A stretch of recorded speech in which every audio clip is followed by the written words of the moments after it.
आइए आज चलते हैं चंदनपुर की उस श्रापित हवेली की कहानी में। एक ऐसी जगह जहां दिन का उजाला तो जन्नत जैसा लगता था, लेकिन रात का अंधेरा एक ऐसे डर को जन्म देता था जिसके बारे में बात करने से भी लोग कांपते थे। ये वो कहानी है जो विज्ञान और अंधविश्वास के बीच की लकीर को मिटा देती है। दिन में चंदनपुर को देखकर कोई कह ही नहीं सकता था कि यहां कुछ गड़बड़ है। मतलब हरे भरे खेत, चहचहाते पक्षी, सब कुछ एकदम सही। लेकिन जैसे ही सूरज ढलता था, गांव की हवा बदल जाती थी। और इस बदलाव की वजह थी गांव के बाहर खड़ी वो पुरानी टूटी फूटी हवेली। रात होते ही वो हवेली जैसे जाग जाती थी और उसकी दहशत पूरे गांव पर छा जाती थी।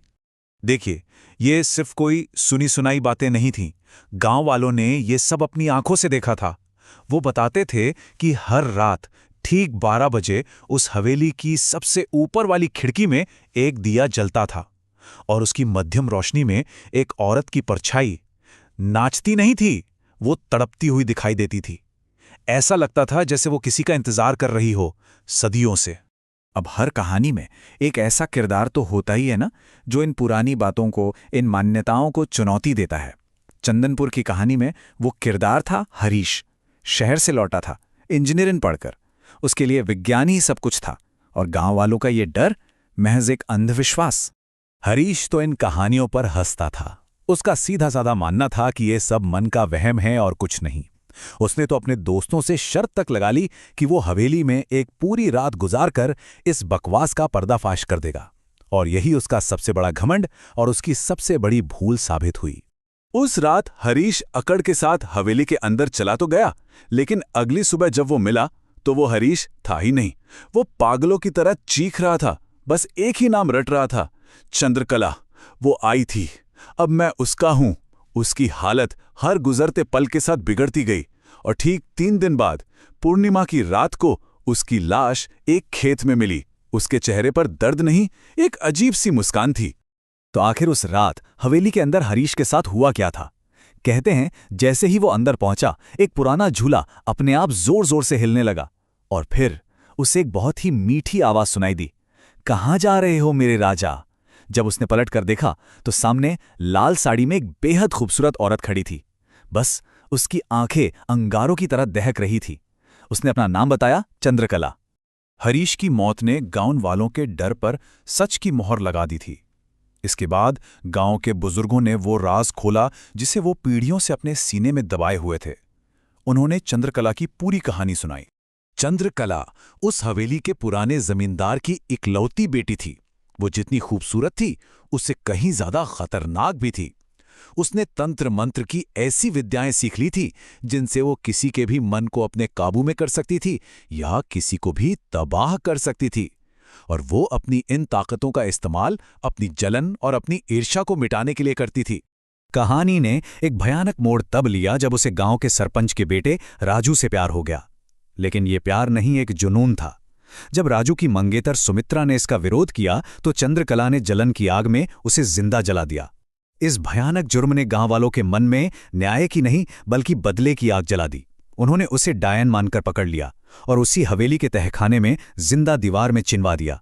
मरते मरते चंद्रकला ने श्राप दिया कि ये बदला कभी खत्म नहीं होगा। हरीश की मौत के बाद हवेली का आतंक जैसे और भी बढ़ गया था। डर के मारे लोग गांव छोड़कर भागने का सोचने लगे। तभी विवेक नाम का एक नौजवान उस आत्मा का सामना करने के लिए आगे आया। विवेक के इस फैसले के पीछे एक निजी वजह भी थी। चंद्रकला के श्राप का असर उसके परिवार पर भी पड़ने लगा था। उसकी बहन की शादी टूट गई थी और उसकी मां की दिमागी हालत बिगड़ने लगी थी। विवेक ने गांव के पुजारी से मंत्र सीखे, हनुमान चालीसा ली, एक दिया और गंगा जल लेकर अमावस्या की रात को अकेले ही उस हवेली की ओर चल पड़ा। हवेली के अंदर विवेक का सामना चंद्रकला से हुआ, लेकिन ये लड़ाई अच्छाई और बुराई की नहीं थी, बिल्कुल नहीं। ये टकराव था सहानुभूति और सदियों पुराने दर्द के बीच। विवेक वहां लड़ने नहीं गया था, वो गांव वालों की उस पुरानी गलती की माफी मांगने गया था। विवेक ने चंद्रकला से कहा, गांव वालों ने तुम्हारे साथ जो किया वो बहुत बड़ा अन्याय था, मैं मानता हूं, लेकिन उस अन्याय का बदला इन बेगुनाहों से लेकर तुम भी तो वही गलती दोहरा रही हो। इस नफरत के चक्कर को अब खत्म करना ही होगा। ये वो शब्द थे जो चंद्रकला ने शायद सदियों से नहीं सुने थे। पहली बार किसी ने उसी के हत्यारों के एक वंशज ने उसके दर्द को समझने की कोशिश की थी। और विवेक के इन शब्दों ने जैसे चंद्रकला के सदियों पुराने गुस्से को पिघला दिया। सालों के अकेलेपन और नफरत के बाद उसने पहली बार अपना दर्द किसी के सामने रखा। उसकी आवाज में अब गुस्सा नहीं, थकान थी। उसने कहा, मैं बहुत थक गई हूं, मुझे शांति चाहिए, मुझे इस बंधन से आजाद कर दो। बस यही वो पल था जब उस नफरत भरी कहानी के अंत की शुरुआत हुई। विवेक समझ गया था कि चंद्रकला को विनाश नहीं, मुक्ति चाहिए, और मुक्ति हथियारों से नहीं, हमदर्दी से मिलती है। उसने पवित्र अनुष्ठान शुरू कर दिया।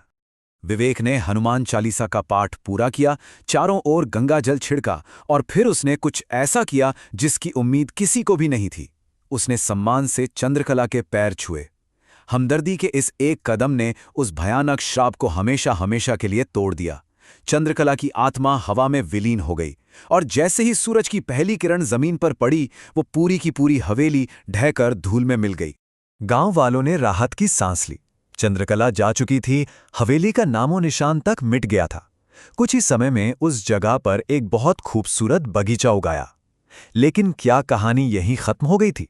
नहीं, कहानी खत्म नहीं हुई थी, क्योंकि जाते जाते चंद्रकला एक आखिरी चेतावनी छोड़ गई थी। उसने कहा था, अब मैं किसी को परेशान नहीं करूंगी, लेकिन याद रखना, जो भी इस हवेली की जमीन से एक भी फूल तोड़ेगा, उसे मैं सपने में जरूर मिलूंगी।